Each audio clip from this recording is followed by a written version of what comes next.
gets traded to the Rams. This is Good Morning Football. Come on in. We're live in New York, breaking it all down here on a Wednesday, October 16th. My name's Kay Adams. We've got Peter Schrager and Kyle Brandt, of course, and Sean O'Hara joining us. Hey, what's up, O'Hero? How Good morning to you guys. Good to have you. We got a We'll great get to show. the Ramsey stuff very shortly. The one where Ramsey gets traded. I know that one. But also, guys, officiating. A lot of officiating talk. State of the league. Future of the league. We are live at the fall league meeting. The powers that be. There's Mr. Jones. They're all there. We have reporters. Mr. Lurie. We will talk about it. Mr. Goodell. Everyone together at that fall league meeting talking about the things that matter. Plus, do you like the long plays? Do you like the long runs, the long bombs? I do. Yeah. We have them in the hottest new game show this side of the Masked Singer. It's called The Long Show. Robbie's still running. We love this segment. A lot of fun today.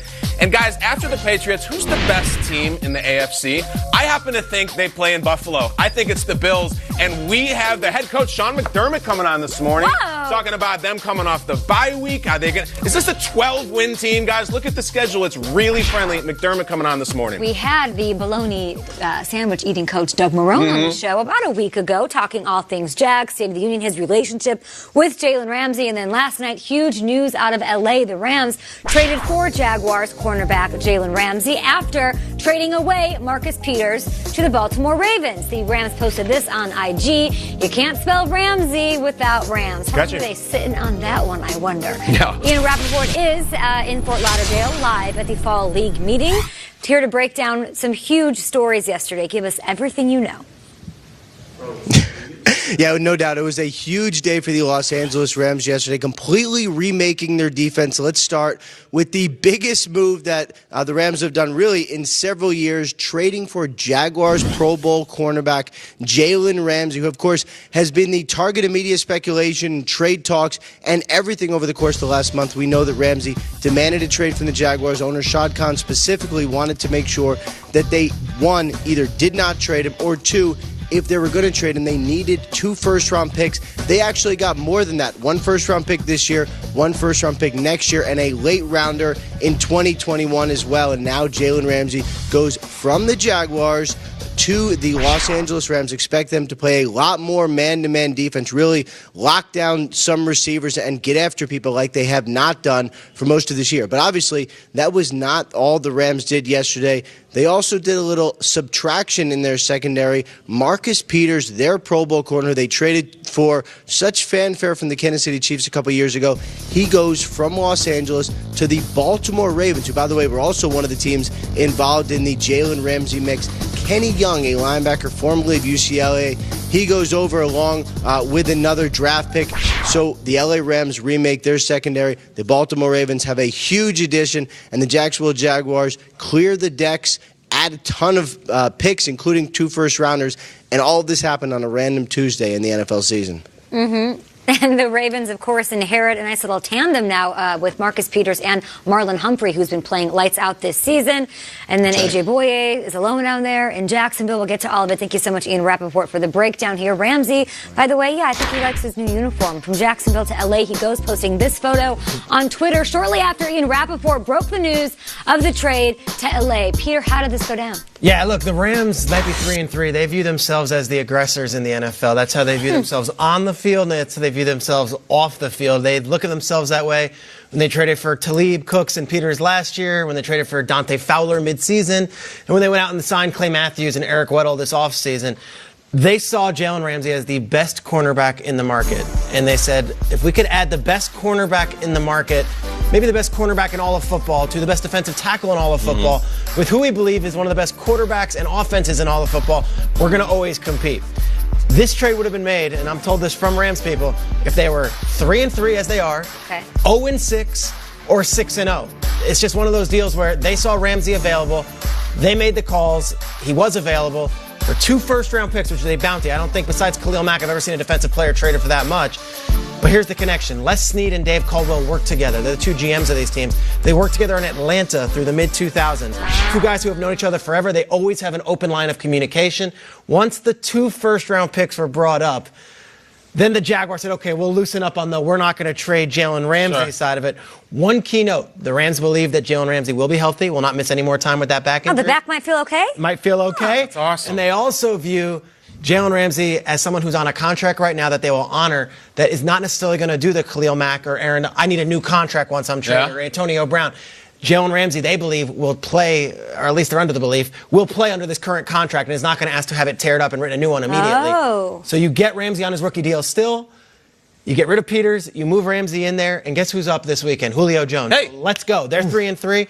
They view themselves ready. And by the way, they've got a stadium to open. It doesn't hurt to have one of the biggest personalities added to that mix in Jalen Ramsey. Great call. What do you think, Sean? Get after it. Well, I mean, that's the quickest bacchiotomy I think I've ever seen. That's fast. Go back onto the field. But you mentioned he's going to have to fly to L.A., all right, join his new team. They come back to the Atlanta Falcons and play Julio Jones. That's a tough task. I love the move for the Rams because they just put Talib on IR. Obviously, they moved Marcus Peters, but not just the physical play. This Rams defense has lacked an identity. And now you get a guy in Jalen Ramsey into this locker room that has obviously, look, he's got the fortitude, he's got the track record of what he has done on the outside. Wasn't that Marcus Peters, though? He's bringing a little bit of attitude, but Marcus Peters was not the same Marcus Peters this year. All right, I watched him too many times chasing after receivers on deep plays. This secondary has been a liability for the Rams. So this was needed. This was needed even before Aqib Talib went on IR. They needed some life at the corner position. Wade Phillips likes to play a lot more man, not zone. All right, they played a lot more cover 3, a lot more zone down in Jacksonville. So this will be interesting to see how Jalen fits into that scheme. But I like the personality that it brings. I don't want happy Ramsey, by the way. Sure. I don't want happy. I want angry Jalen Ramsey. I know he's happy. He's got his new team, and he's going to be a hard place to be angry. out in California. But I want him fired up, and I want him. The guy that we all loved is the guy that was trash talking and backing it all up. That's what they need. No, I think that's the one they're going to get, too. I think this is the first Rams win in a month. I think this is huge. You look at the price tag. It's so expensive, and it blows your hair back. All those picks. I don't care about picks. I like players. I like a bird in the hand. If I was to say to you guys, I'll give you 3 New York Scratchers, or I'll give you $50. Take the $50. Do you think that the Bears are happy with the picks they spent for Khalil Mack, or the Cowboys for Amari Cooper, or the Texans for Laramie Tunsil? Yeah. They got one of the most top 5 coveted players in football at the right position. Is it expensive? Hell yes. It's L.A. It's $100 for valet. But when you pull up in an Aston Martin, who gives a damn? They just got one. But bankruptcy is really hot in L.A. too. If you look at where they're putting their money, they're paying some great players at the top of their position. Jared Goff is top of his position pretty much. Aaron Donald is. Todd Gurley is. Brandon Cooks. Robert Woods doesn't nothing to sneeze at. He's making above $7 million a year. So how small is this window? I like that they're aggressors. I like that their mindset isn't 3-3. It's better. But were they the difference between Marcus Peters and Jalen Ramsey away from going back to the Super Bowl, from being what they were last year? I'm not sure that that's true. They've got the offensive line issues, the backfield issues. So from the Jags side, and we'll discuss all of that, what that means and what the Super Bowl window is screaming at these Rams and their fan base. From the Jags side, they now have 4 first-round picks over the next 2 years. They had 18 picks. That's a lot of scratchers. Odds are you might be building for your future. And I'd like to just pose the question, what more could the front office have done other than back up a Bringstrup to a player who didn't want to be there? How could they have handled this differently? Didn't the Jags sort of win here pulling in that haul? It's tough because the front office is complicated. I feel like they had a window to sign him to that deal, and maybe they blew it. However, if I'm a Jags fan this morning, we know a lot of them watch the show. I'm pissed off. I'm furious. We just lost our best player. We lost one of the best players the franchise has ever had. I would have lied down behind his car in the parking lots and let him leave. I think it's a loss. But I like that the second things with bad trades, they didn't say, okay, let's take the first offer and trade him. They waited. I like even just that, the fact that they waited a month, the back injuries, that I'm not playing, that I don't feel good, and they waited until it was just right and got a lot back for him. They got 3 picks, 2 in the first round. And that's the thing, I think.